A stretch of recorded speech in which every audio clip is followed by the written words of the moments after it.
Muchas felicidades a los padres que están aquí y los que nos están viendo por la transmisión. Hoy es un gran día para nosotros los papaces. Por fin vamos a cambiar esa media que tenemos todo roto. Mentira, es broma, es broma. Luego de aquí seguro que se van a festejar como locos. Pero bueno, les deseo lo mejor a todos los que están aquí y siempre entiendan que ser un papá es una gran misión, ¿sí? Es una gran bendición y una misión que cada uno de nosotros tiene en cuanto a al sostenimiento de la familia y bendecir a tu familia y por sobre todo a tus hijos, a tus hijas que tenés en tu casa, entregar tu vida por ellos. Es un poco lo que quería comentarles sobre este día tan especial que estamos viviendo los padres. A mí me toca ser papá por primera vez, bueno, segunda vez, pero mi hija está ya con nosotros y para mí es muy especial, ¿verdad? Muy especial la vida que estoy viviendo, gracias al Señor, las bendiciones que me está dando y lo mismo anhelo para todos ustedes que están aquí viviendo también esta vida de padres. Bueno, vamos a estudiar la Biblia en Primera de Pedro, capítulo 4, si pueden abrir sus Biblias todos, por favor. Tengo acá mi pointer. Vamos a entrar en contexto de este versículo. Y hoy nos toca estudiar, a ver si funciona, un clic. Vivir diferente, vivir mejor. Hoy es Primera de Pedro, capítulo 4, 7 al 9. Y quisiera leer con ustedes desde el principio del capítulo 4 para que podamos seguir el hilo de lo que Pedro nos está hablando. Siempre me confundo con Pedro y Pablo. Que Pedro nos está hablando, el apóstol Pedro, en su carta que fue escrito. Recuerden siempre que estas cartas son leídas públicamente a las personas a los receptores de las iglesias, lo que reciben. Nunca nada de lo que escribió Dios es de carácter privado, tipo que la gente agarraba y guardaba. No, era una carta que debía de ser leído públicamente a todos los que estaban escuchando aquí, de la misma forma que lo leemos acá. Y tienen en sus Biblias capítulo 4, versículo 1. Voy a poner en la Reina Valera, que la mayoría tiene esa traducción. Dice así: puesto que Cristo ha padecido por nosotros en la carne, vosotros también armaos del mismo pensamiento, pues quien ha padecido en la carne terminó con el pecado. Está hablando de Cristo. Versículo 2. Para no vivir el tiempo que resta en la carne conforme a las concupiscencias de los hombres, sino conforme a la voluntad de Dios. Eso habíamos estudiado un domingo también. Versículo 3. Baste ya el tiempo pasado para haber hecho lo que agrada a los gentiles. Está hablando de nuestra vida antigua, en lo que nosotros veníamos caminando, en cometer los pecados atroces de nuestra vida, que el Señor nos saca de ahí, ¿sí? Agrada a los gentiles. El contexto es personas que no siguen al Señor, a Dios, y cometían cualquier tipo de cosa. Ahí, por ejemplo, sigue hablando sobre eso, dice: andando en lascivias, concupiscencias, embriagueces, orgías, disipación y abominables idolatrías. Versículo 4. A estos les parece cosa extraña que vosotros no corráis con ellos en el mismo desenfreno de disolución y os ultrajan. Estudiamos el domingo pasado. Pero ellos darán cuenta al que está preparado para juzgar a los vivos y a los muertos. A los vivos y a los muertos. Ese es nuestro Señor Jesús. Porque por esto también ha sido predicado el evangelio a los muertos, para que sean juzgados en carne según los hombres, pero vivan en espíritu según Dios. Muchos hombres en la cárcel están juzgados ya, están ahí pagando su condena según la justicia humana.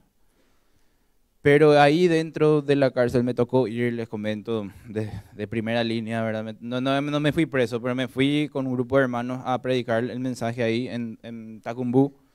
Y pude ver gente, como le había comentado, ya no ven su vida fuera de ese lugar, sino que ya ven su vida con Dios. Ya ellos recibieron la justicia, como ven en el versículo, pero vivan en espíritu según Dios. Ellos están en esa situación ya, pero recibieron la justicia humana, recibieron la justicia, como ven ahí, según los hombres. Un ejemplo que le estoy dando en lo que Pedro está hablando para que comprendamos su mensaje. El versículo 7, el día de hoy, dice, mas el fin de todas las cosas se acerca. Sed pues sobrios y velad en oración. Y ante todo, tened entre vosotros ferviente amor, porque el amor cubrirá multitud de pecados. Hospedaos los unos a los otros sin murmuraciones. Hasta ahí hoy vamos a estudiar estos dos últimos versículos que leímos, pero para que se comprenda el contexto de lo que estamos nosotros estudiando paso a paso en la carta de Pedro, la primera carta que escribe Pedro. Después hay una segunda carta muy interesante, muy fuerte también, que nos confronta. Toda la Biblia nos confronta. Normalmente nos confronta porque vivimos una vida que no es la dirección que Dios dicta en su palabra, por eso somos confrontados. Otras veces la Biblia nos anima y nos refuerza porque sí estamos en esa dirección. Para que se comprenda, muchas veces cuando leemos la palabra de Dios, Dios nos muestra, nos dice, esto falta en tu vida, esto te falta, Sergio, en tu vida. Estoy hablando personalmente. Y hacerlo personal si querés. Esto falta, me dice Dios, cada vez que estudiamos la Biblia. Les leo en otra traducción, dice en 1 Pedro 4, 7 al 9, dice, ya se acerca el fin de todas las cosas. Por eso, sean ustedes juiciosos, sobrios, despiertos, y dedíquense seriamente a la oración. Haya sobre todo mucho amor entre ustedes, porque el amor perdona muchos pecados. Recíbanse unos a otros en sus casas, sin murmurar de nadie. Esa es la otra traducción de Dios habla hoy, que también me gusta bastante en cuanto a lo que se refiere en traducciones, y nos acerca un poco a lo que el original está hablando. Se acerca el fin de todas las cosas. Ayer o anteayer vieron la guerra en Israel, ¿puede ser? ¿Vieron las noticias en los TikTok? Ahora mismo se enteran todo en TikTok, no, ya no es más Canal 9 como antes de mi tiempo. Hasta ahora en TikTok y en Instagram. Yo me entero por Instagram, ¿qué quiere leer? No voy a decir la marca, pero hay un diario así, ¡pah!, me salta y ya está. No quiero hacer publicidad ni nada. Pero a veces me enoja, ¿verdad? Porque pone accidente fatal en tal lugar y ya está. ¡Pum! Y pues, o sea, me preocupa si es mi gente o no es mi gente, si es un familiar, un ser querido. Noticia en desarrollo. Ahí quiero bloquearlo la página. No informan del todo correctamente según mi opinión, ¿verdad? Pero en Israel están cayendo misiles, ¿cierto? ¿Vieron, verdad, lo que está sucediendo? Hasta ahora no se reportó ningún tipo de muerte, me parece. Porque Israel ya había anunciado este ataque, ya habían prevenido.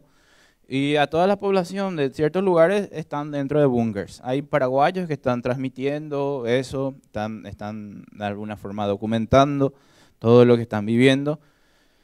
Y el fin de los tiempos se acerca, como bien marcamos ahí en ese versículo, como está escrito Pedro, ya se acerca el fin de todas las cosas y eso es parte del fin.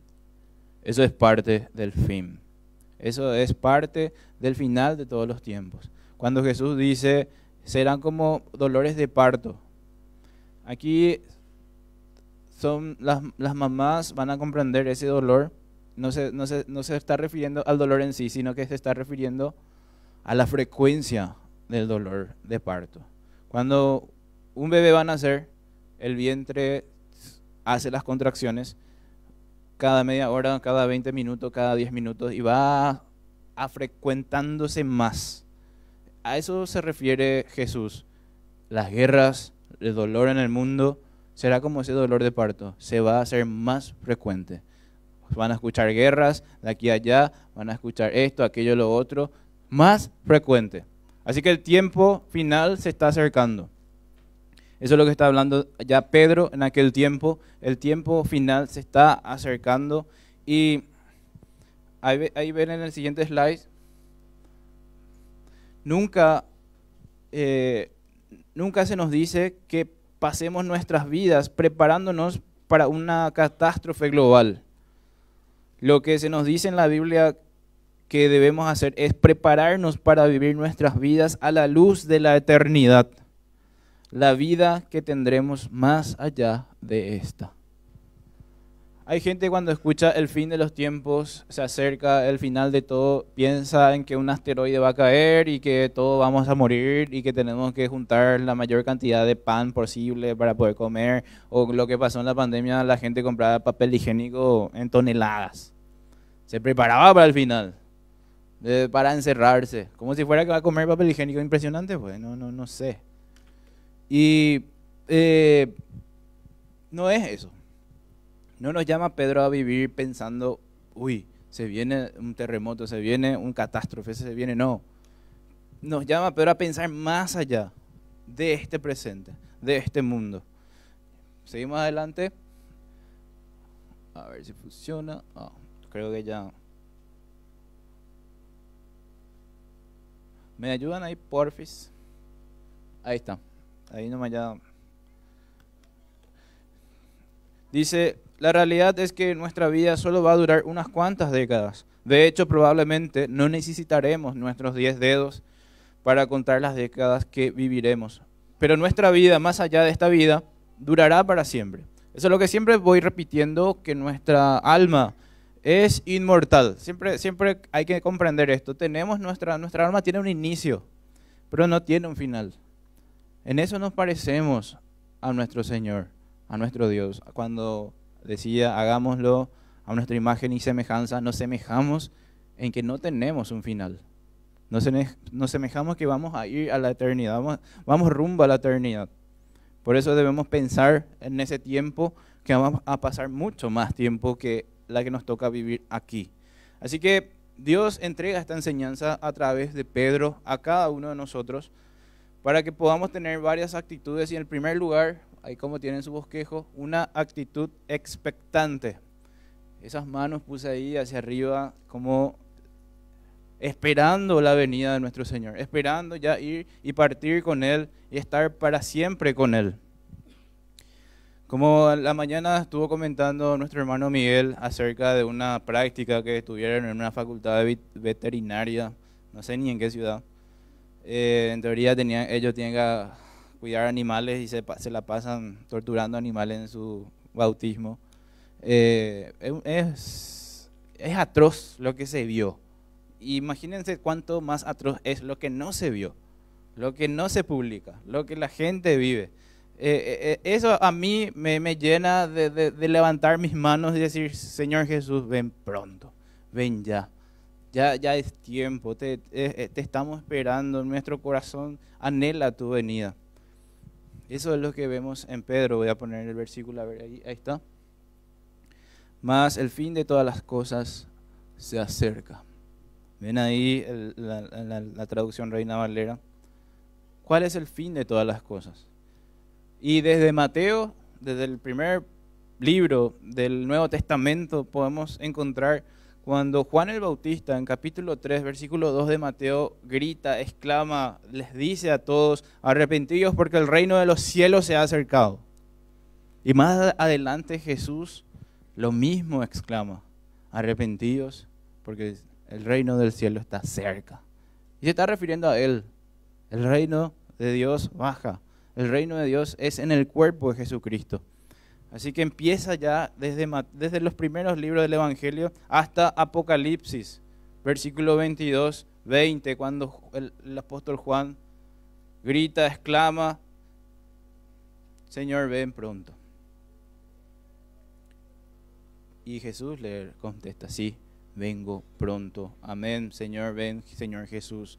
Es un diálogo de alegría, de expectación de que va a ocurrir sí o sí. Así que entre Mateo y Apocalipsis se escucha ese mensaje una y otra vez sobre la inminente venida de nuestro Señor Jesús. Y esa palabra inminente significa que puede ocurrir en cualquier momento y va a ocurrir sí o sí. No hay dudas de eso. No hay ningún tipo de señales de algo falso en eso, sino que es plenamente verdadero lo que el Señor nos está revelando en su palabra para que nosotros tengamos esa actitud expectante. Así que todas las cosas que vemos ahí, todas las cosas se tienen que cumplir. El versículo dice, más el fin de todas las cosas se acerca, como ven en pantalla. Significa que todo va concluyendo y nos conduce a ese momento glorioso, ese momento feliz de la profecía del evento de que Él vuelve pronto. Eso es lo que Pedro ya le estaba hablando a los primeros cristianos y nos habla a nosotros. Nos habla a nosotros que estamos ya ahí en el final de los tiempos. Dice ahí, uno más por favor. Es útil entender que cuando Pedro escribe aquí, el fin de todas las cosas se acerca, la palabra que usa para fin no significa terminar, sino cumplimiento o algo definitivamente cumplido. Ahí tienen sus bosquejos para completar. Todas las cosas, todo va concluyendo, se va realizando lo necesario para que suceda ese evento que todos estamos esperando con todo el corazón.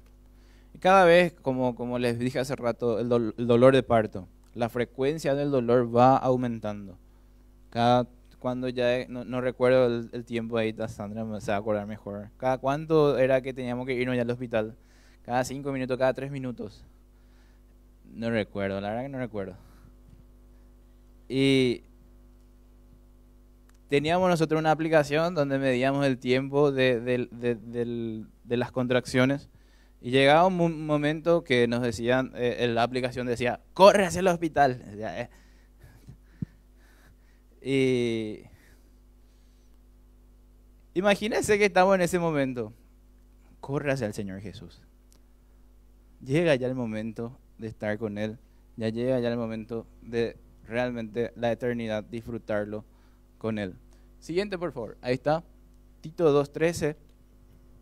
Vemos este versículo, como habla de la esperanza. En esta traducción les puse, Dios habla hoy, dice, guardando la esperanza bienaventurada y la manifestación gloriosa de nuestro gran Dios y Salvador Jesucristo. Y como ven, mientras llega el feliz cumplimiento, estamos hablando del cumplimiento, el fin de todas las cosas, el cumplimiento de todas las cosas, vamos a traducirle mejor, de nuestra esperanza.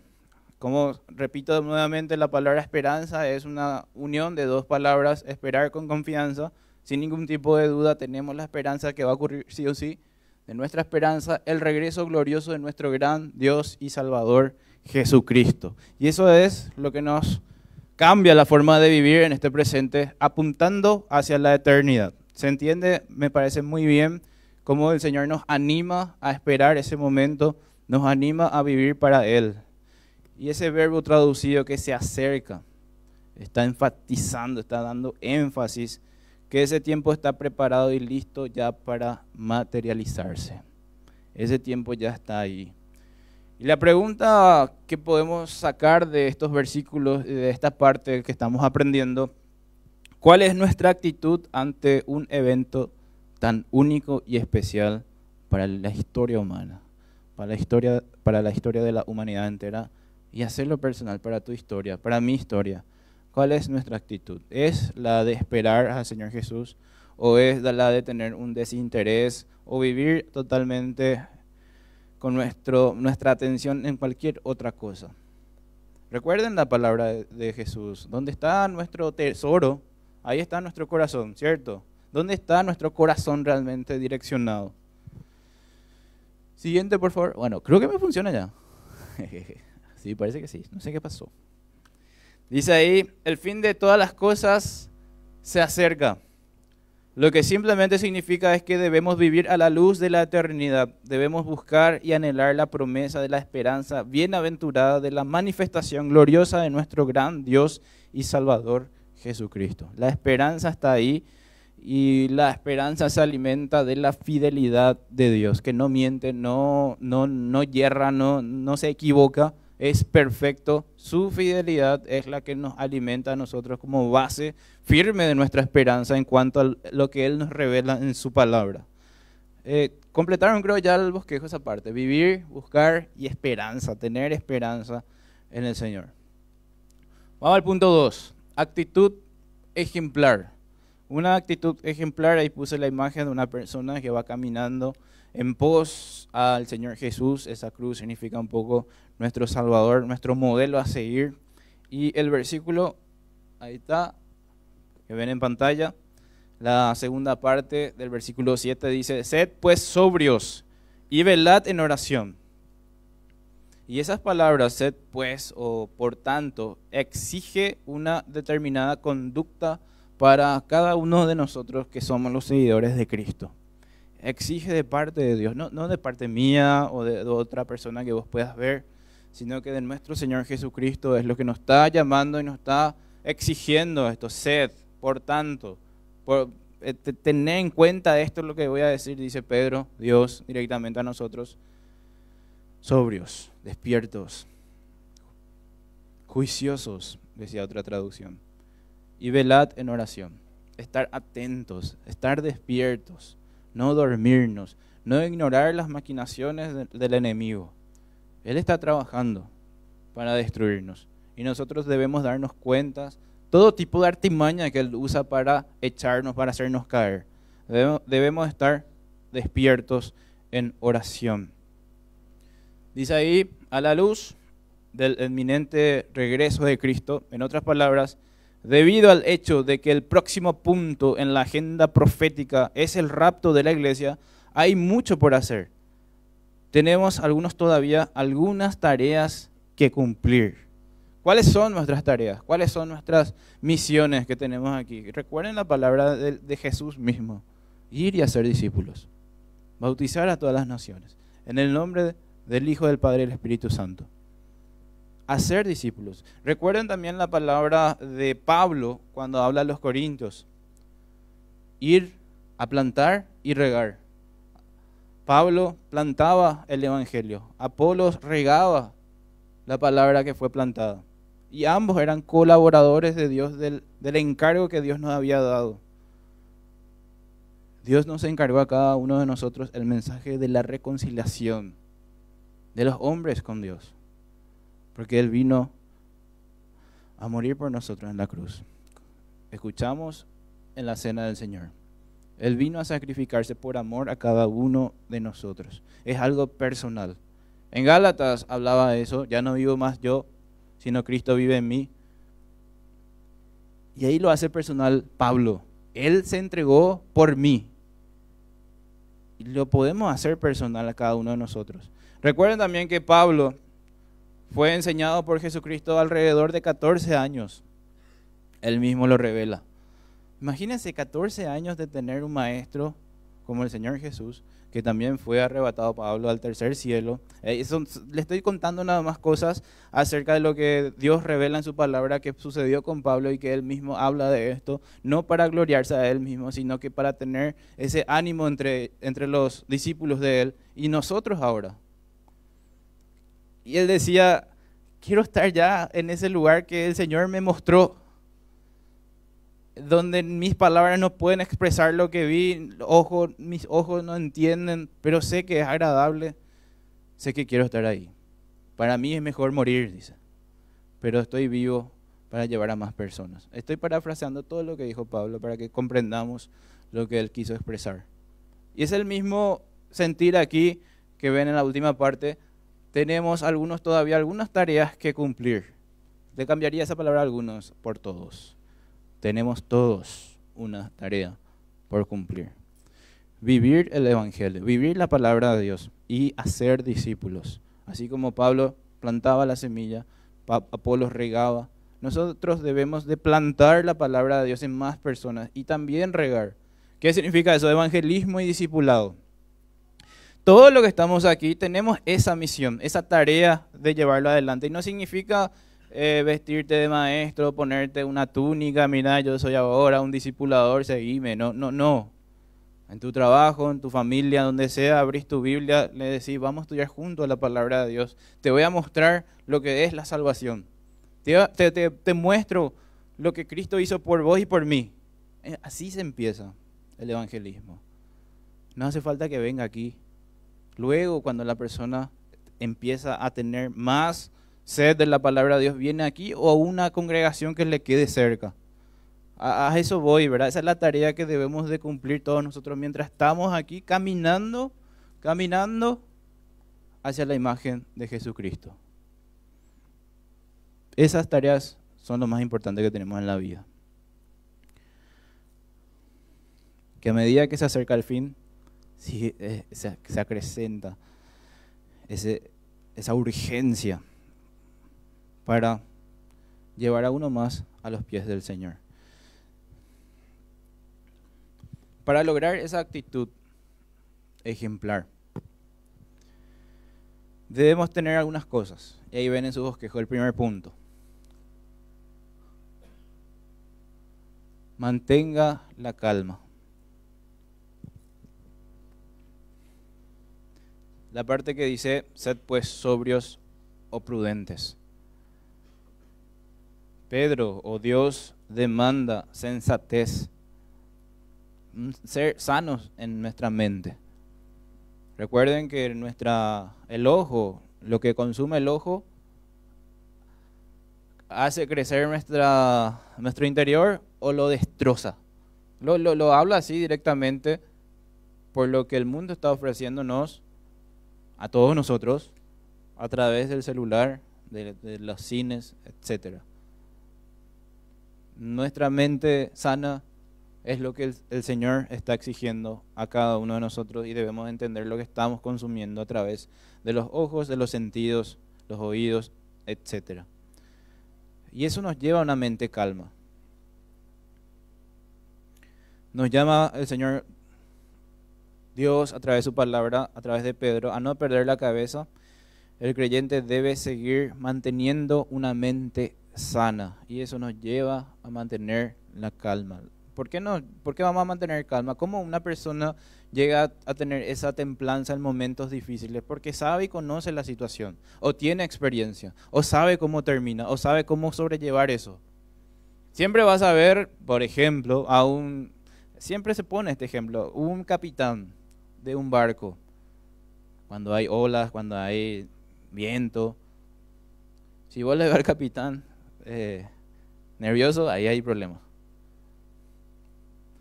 O al piloto de avión, si le ves que está nervioso, ahí hay problemas. Porque conoce el camino, tiene su experiencia, mantiene la calma.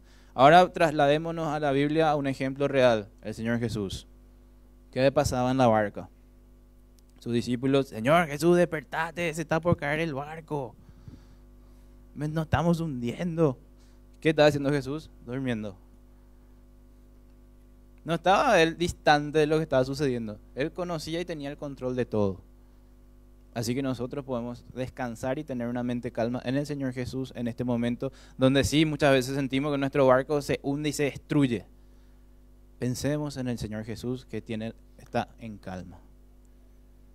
Recordemos que muchas veces en esa tormenta, bien dolorosa, en esos problemas, a veces nos va a hacer ir hacia Él y caminar sobre las aguas. Y va a ser bien difícil, va a ser bien complicado. A veces vamos a dar los pasos, no sabemos ni cómo, a veces vamos a hundirnos y vamos a pedir socorro como Pedro. Le estoy dando todos estos ejemplos para entender cómo llegar a la calma. Solamente un corazón que confía en el Señor llega a esa calma. Por eso Pedro decía, sed pues sobrios, despiertos, juiciosos, entender lo que estamos viviendo. Siguiente punto es manténgase orando. Sed pues sobrios y velad en oración. Los eventos actuales que estamos viviendo pueden llegar a tener una especie de efecto de confusión en nuestra vida. Podemos preguntarnos, ¿dónde está Dios? ¿Qué está haciendo Dios? ¿Por qué no está actuando? Les puedo asegurar que sí está actuando en cada uno de ustedes y de mí. En cada uno de nosotros Dios nos está llamando, nos está empujando a hacer lo correcto y de alguna forma impactar con su palabra, con nuestra vida a las demás personas que están sin esperanza, sin ningún tipo de deseo de hacer lo correcto. Así que Dios actúa en tu corazón y en el mío. En tiempos difíciles y ante el inminente, en que en cualquier momento regresa Jesús, Pedro establece ese llamamiento de oración. Y varias veces en el Nuevo Testamento se le manda a cada uno de los creyentes, a nosotros, a velar y a orar. Les pido que anoten, tienen ahí abajo suficiente espacio. Mateo 26:41, Efesios 6:18, Colosenses 4:2, son tres ejemplos donde debemos estar despiertos y hablando con Dios. Le traduzco la oración. Despiertos y hablando con Dios constantemente. Y ahora cuando Pedro dice a ellos, le dice así: sed pues sobrios y velad en oración, ¿qué creen que pasa con Pedro en su mente? ¿Se recuerdan en el huerto de Getsemaní cuando Jesús le dijo: estén aquí conmigo, velando y orando? Y Jesús viene y le encuentra dormidos. No aguantaron una hora, no aguantaron este tiempo, le dice Jesús. Y ahí nunca más de eso se va a olvidar Pedro. Nunca más. Por eso cuando él habla de esto, sed pues sobrios y velad en oración, lo habla con mucha propiedad. Lo habla con mucha experiencia negativa en eso. Jesucristo estaba tratando de enseñarle a Pedro que era un desafío, que cuando los desafíos, las sorpresas y las tentaciones se presentan en su camino, la oración lo prepara para la batalla. Y tengo anotado esta frase, no está en la pantalla, pero me gustaría que lo lleven. Dice así: recordemos siempre esto. No debemos orar solo cuando venga la tentación. Debemos orar porque vendrá la tentación. ¿Se entiende la frase? Ninguno de nosotros está libre de las tentaciones que el enemigo está maquinando ahora mismo, viéndote a vos y a mí. Al salir de este lugar o al terminar este mensaje o al siguiente segundo, ya viene esa tentación, ya viene el ataque. Y debemos estar despiertos y orando porque la tentación viene. Que nos encuentre preparados y listos para batallar haciendo lo correcto. Sé pues sobrios, velar y orar. Tercero, C. Mostremos amor real. Y el versículo 8 dice: y ante todo tened entre vosotros ferviente amor, porque el amor cubrirá multitud de pecados. Ante todo. Como justamente Pablo decía, pueden tener muchas profecías, pueden tener mucho conocimiento, pueden tener mucho, etcétera, etcétera, etcétera. Pero si no tienen amor, son ruidosos. Címbalo que molesta tu oído. Todo lo que hagan, si no hacen con amor, no es puro desperdicio. Ante todo, el amor. Y es una decisión, ¿sí? No es enamorarse, no es que churra, como siempre repito. Es una decisión de hacer el bien a la otra persona.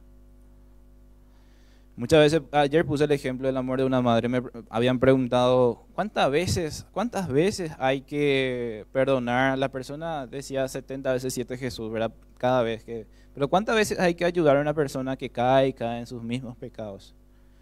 Una persona que viene y te dice: mira, necesito dinero, o qué sé yo, un ejemplo de dinero, o a ver, necesito esta ayuda. Y vos le das y le ayudas a salir de eso y vuelve a caer esta persona, sea varón o mujer, no voy a poner ejemplo particular. Pero un momento la persona que ayuda se cansa, ¿cierto? Se harta. Ey, no cambias nunca. Siempre la misma cosa. Cuando es nuestro hermano, cuando es una persona que conocemos, tendemos a tener esa reacción. Ahora, imagínense si un hijo le pide socorro a su mamá o a su papá. Nunca su papá o la mamá le va a decir: no cambias luego, hijo. El amor de los padres reales es incondicional. No tiene condiciones. Y a eso me lleva a pensar ese versículo 8. Y ante todo tener entre vosotros ferviente amor. Y me pregunta a mí, ¿verdad? Mientras leía el versículo me pregunto yo mismo, ¿tengo realmente este ferviente amor? Porque el amor cubrirá multitud de pecados. Y no es ignorar el pecado, ¿sí? No, esa palabra cubrir el pecado no significa, mira, vamos a poner el ejemplo de Enzo aquí. Mira, Enzo se fue, chocó una columna, echó todo, le dejó sin luz a una ciudad entera. Le perdonamos. No significa eso. Le perdonamos y que no vuelva a ocurrir. Sino que hacer cargo de la situación que está viviendo el hermano Enzo o otra persona. Es decir, eso está mal, amigo. ¿Qué pasó? ¿Te tomaste un tequila? ¿Qué sucedió? Y me va a decir, no, lo que pasa es que un bache estaba enfrente y desvié por la columna.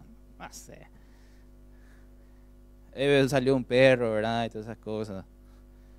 Después vuelve a suceder lo mismo. Pero ahora en San Lorenzo se fue y le dejó todas sin luz a San Lorenzo porque chocó una casa. ¿Y qué pasó ahora, Enzo? Y ahora un conejo me salió. Y así encapiataba una vaca y... No es ignorar el pecado del hermano porque le amo, porque tengo ferviente amor, no. Lo que nos llama la Biblia es a no apuntar al hermano y a no publicar el pecado de una persona. Puse un ejemplo un poco gracioso con Enzo, pero imagínense que descubren un pecado de una persona, qué sé yo, había sido en secreto, consume drogas, y le encontré en la esquina que estaba con alguien y haciendo ese gesto de... ¿Qué hacen ustedes? En primer lugar, si es un hermano, una hermana que realmente le amas, sinceramente, te vas a preocupar, te va a doler lo que ves, te va a impactar. Yo no pensaba eso de ella o de él. Y vas a buscar ayudarle y hablarle. Pero si no hay un ferviente amor, si no hay eso, ¿qué pasa? Fulano, fulana se droga. Y empiezan las murmuraciones. Empieza la destrucción. ¿Quién sabe lo que le llevó a tomar esa decisión a esa persona? Estoy hablando drogas, choques, cosas así medio, entre comillas, sensibles. Pero hay cosas peores que ocurren en una congregación. Y dolorosas. Y ante todo, como dice ahí Pedro, ante todo, esto es muy importante, te dice Pedro, ante todo, que se amen unos a otros fervientemente, con constante e intenso amor. Es un llamado a todos nosotros. Y hacer eso no es sencillo, no es fácil. El amor cubrirá multitud de pecados. Y es ayudarle a tu hermano o a tu hermana que está cometiendo pecados, a salir de eso. Como decía Gálatas capítulo 6, versículo 1. Ayudarle a tu hermano que está cometiendo pecado, pero también tener cuidado de no caer en el mismo pecado. Tener esa misericordia, porque en realidad se merece otras cosas y vos tenés la misericordia de no darle lo que realmente merece, sino que actuar como el Señor Jesucristo. Y en Gálatas capítulo 6, versículo 2, que decía sobre llevar las cargas unos a los otros y así cumplir la ley de Cristo. De eso se refiere. A esto se refiere también Pedro. Tener ante todo ferviente amor. Y en Proverbios 10:12 dice, no está creo en pantalla, pero ahí les leo. El odio despierta rencillas, pero el amor cubrirá todas las faltas. Así que evitemos andar de chismoso, difundiendo los pecados y defectos de los demás. Lo que Pedro quiere es que evitemos un espíritu de odio que ama señalar las faltas de los demás para crear problemas. Pedro nos manda a amar fervientemente. Amar con todas nuestras fuerzas. Ese es el punto C. Amor real. Una pequeña palabra, amor real, pero toda una vida de ponerlo en práctica. D. Mostrar amabilidad. Versículo 9 dice, hospedaos los unos a los otros sin murmuraciones. Ofrecer la casa de uno es complicado, ¿cierto? Es difícil. No sé si alguno ya lo hizo. ¿Dónde está la tía Maricel? Ahí está, tía Maricel.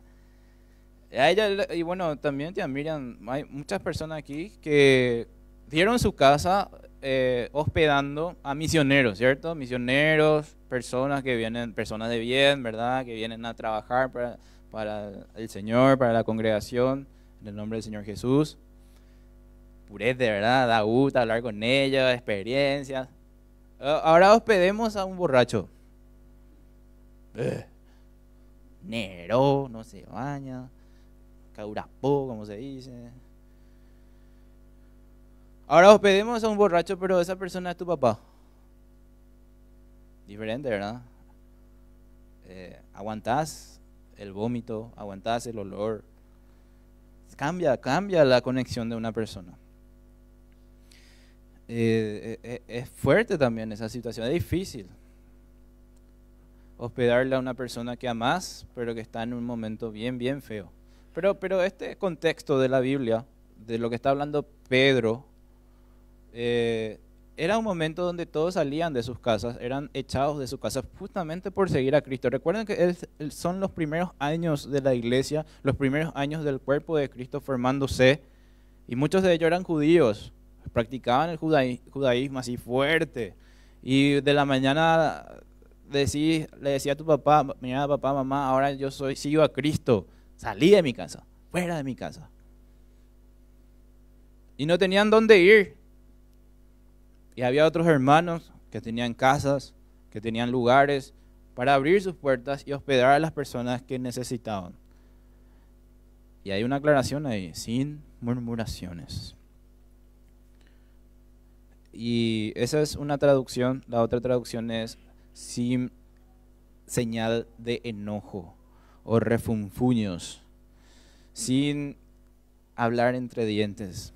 Porque hospedar a una persona toma tiempo, es costoso, puede sacarte todo el dinero que vos acumulás o que ganás en el mes. Es una necesidad repentina y no estás listo para suplirla. Incluso a veces te doy casa, pero 2 o 3 días nomás. Y te dice, no, hermano, hermana, lo que pasa es que esto aquello se queda 2 años ya. Y es difícil, es complicado, no es tan sencillo. Y te genera una especie de enojo. Eso es un poco lo que habla el término murmurar, murmuraciones. Y acá mostrar amabilidad, el hospedaje, ayudar a otros, todo entra ahí. En Hebreos 13:2, pueden anotarlo nada más, no nos vamos a leer, pero la Biblia ahí habla que al practicar la hospitalidad, algunos de nosotros han hospedado a ángeles sin saberlo, enviados directos de Dios. Es lo que habla Hebreos 13:2. Y en aquel momento, como bien les repito nuevamente, el capítulo de Hebreos es los primeros cristianos siendo perseguidos, siendo sacados de sus casas. Algunos querían volver, pero Dios interviene en la carta de Hebreos, animándole a los primeros hijos de Dios a continuar su camino de mucho sufrimiento, pero mucha gloria al Señor. Esa amabilidad, les quiero comentar una historia final, vamos llegando ya a la parte final. Mostrar amabilidad puede cambiar el corazón de las personas. ¿Sabían eso? Mostrar amabilidad a una persona puede afectar o cambiar el corazón de muchas personas. ¿Por qué digo esto? Hace poco salió ya la entrevista que se le hizo al hijo de Pablo Escobar. No recuerdo el nombre del hijo. Creo que se llamaba igual que él, pero se cambió de nombre justamente porque tiene problema de llamarse Pablo Escobar. Agustín, algo creo que se puso. Salió una entrevista, casi una hora. No vi toda la entrevista, solamente vi los reels. Ahora salió otra entrevista de una señora que le entrevista al hijo de Pablo Escobar y le pregunta por qué su papá hizo lo que hizo. ¿Conocen quién es Pablo Escobar, cierto? Y el hijo le dice, mi papá tuvo resentimiento desde niño. fue criado, o sea, Pablo Escobar le amaba a su mamá, era todo su mamá. El amor que le tenía a su mamá era impresionante, terriblemente. Yo no conozco la serie, no vi la serie, todo de él, nada no conozco, no leí tampoco. Solamente le estoy comentando lo que hablaba su hijo, ¿verdad? Cómo representaba eso directamente de su hijo. Porque muchas veces su hijo también dice, todas las películas que ustedes vieron de mi papá, 90% son mentiras, así que tengan cuidado. Bueno, en fin, contaba su hijo, el amor que le tenía a su mamá era impresionante. Y su mamá era profesora de un colegio, de una escuela donde él iba, donde Pablo Escobar iba. O sea, su mamá era profesora y que se iba con su hijo, que era Pablo Escobar. Ellos tenían que caminar 2 horas, como él dice, a través del pantano. No sé cómo ha de ser un pantano, no sé, una villa o algo así. No sé cómo caminar entre pastizales, esteros. No entiendo bien gráficamente lo que es eso, pero lo que sí que caminar 2 horas todos los días para llegar a la escuela donde su mamá era la profesora y él era el alumno, y él tenía un compañero, Pablo Escobar tenía un compañerito, que era su vecino, y su vecino, la familia de su compañerito era adinerado, tenía camioneta, tenía lujos. Y sabiendo esa familia que la profesora de esa escuela y Pablo, de su hijo, iban caminando 2 horas, nunca le ofrecieron llevarle junto con él, ya que era el mismo trayecto. Y eso creció con ese resentimiento. Ahora yo al escuchar esa historia me puse muy triste sabiendo que ¿qué hubiera pasado si esa familia le decía, hey, Pablito, vamos, llamale a tu mamá, subite y vamos? ¿Qué hubiera pasado con Pablo? ¿Qué hubiera pasado con todas las decisiones que él tomó desde chico, sabiendo que fue ayudado, que recibió amabilidad de su vecino? Ya de grande él le dice, teniendo todo su imperio del mal, como se dice, pensaban que él iba a asesinar a esa familia por cómo él actuaba, ¿verdad? Y él le decía, no le maten, no le toquen ni un pelo. Lo que quiero es que ellos caminen, dice. Y le decían sus sicarios, no, pero en 3 minutos le matamos. Y él decía, no lo maten. Quiero que caminen, le dice. Y mandó a quemar todos sus autos. Pero le dice, ellos van a comprar otro auto si le quemamos ese auto. Él tiene mucho dinero. Y le dice, no, cada vez que compren un auto nuevo, lo queman. Y así dice que hicieron, que sus sicarios. Imagínense el resentimiento que desde niño fue acrecentando. Yo no culpo a ese evento único. El corazón malvado que él tenía fue factor de varias cosas, pero pudo ser diferente. El impacto de su vida pudo ser diferente. Lo mismo hay en la historia de Hitler. Todos los tratos que él recibió desde niño, la discriminación que tenía desde niño, fue un resentimiento también acumulado de varias otras cosas.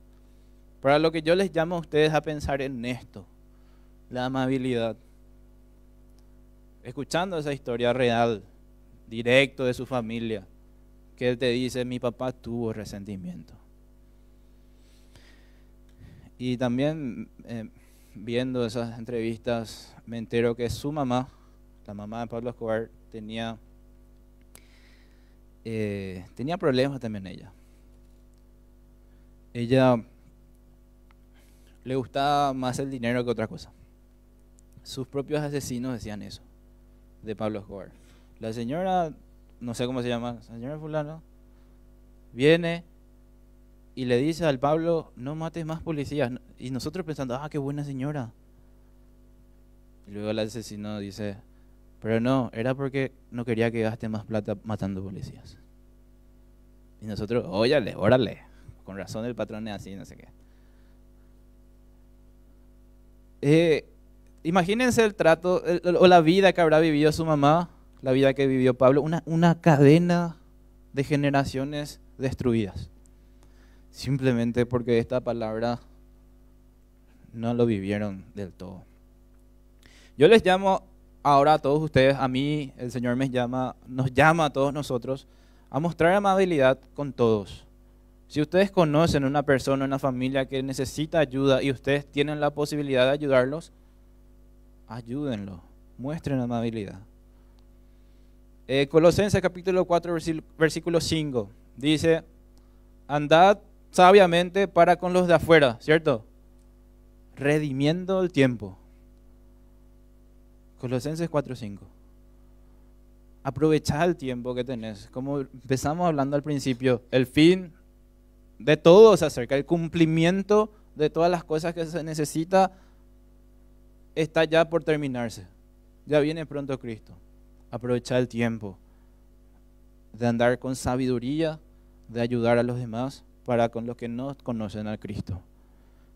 Y vos y yo, con esa amabilidad cortita, fácil de hacer, podemos estar desactivando un asesino serial en el futuro. Sepan que tienen el poder de hacer lo correcto, es exponencialmente bueno. Le haces el bien a uno y eso multiplica a miles. No desperdicies tu tiempo en otra cosa, sino que enfócate en vivir para el Señor y hacer lo correcto ante sus ojos. De esa forma cumplimos de vuelta, como decía Gálatas capítulo 6, versículo 2, la ley de Cristo. Amar a tu prójimo, amar a tu enemigo, amar a los demás. Es una decisión. Vamos a la conclusión.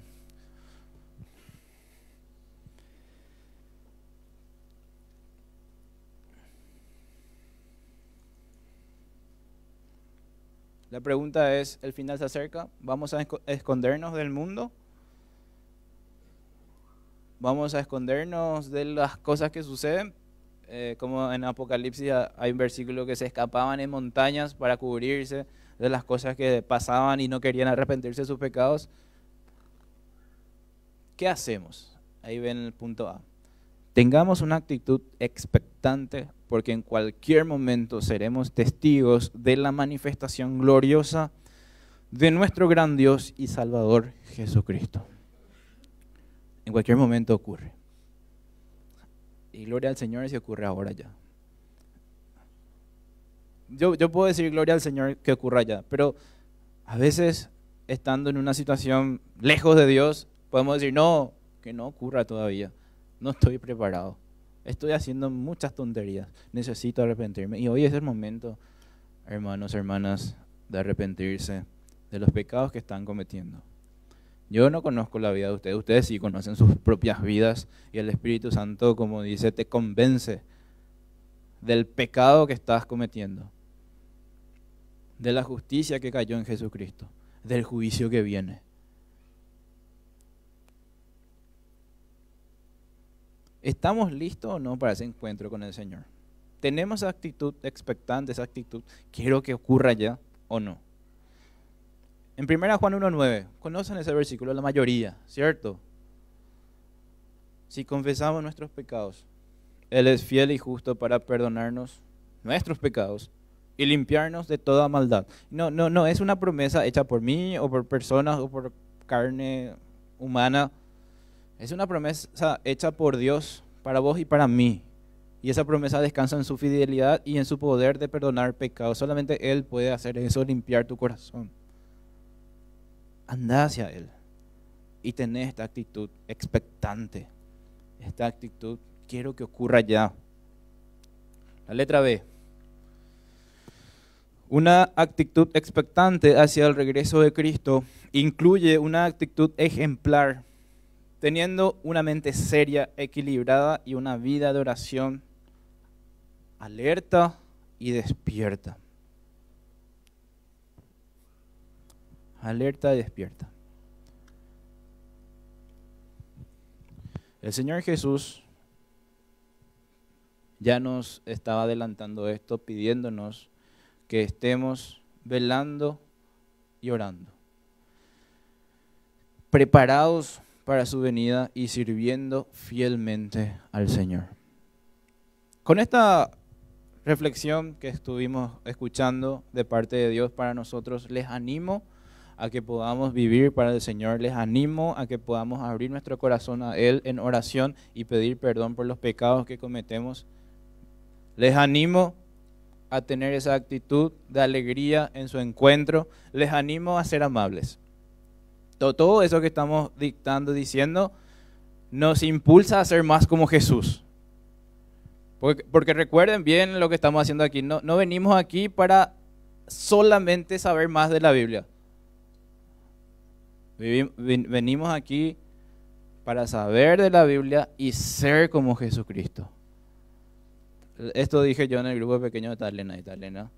Cuando más conocemos de la Biblia y menos hacemos de la Biblia, más nos parecemos al enemigo. Es muy peligroso. Porque el enemigo sí conoce la Biblia completo, más que nosotros.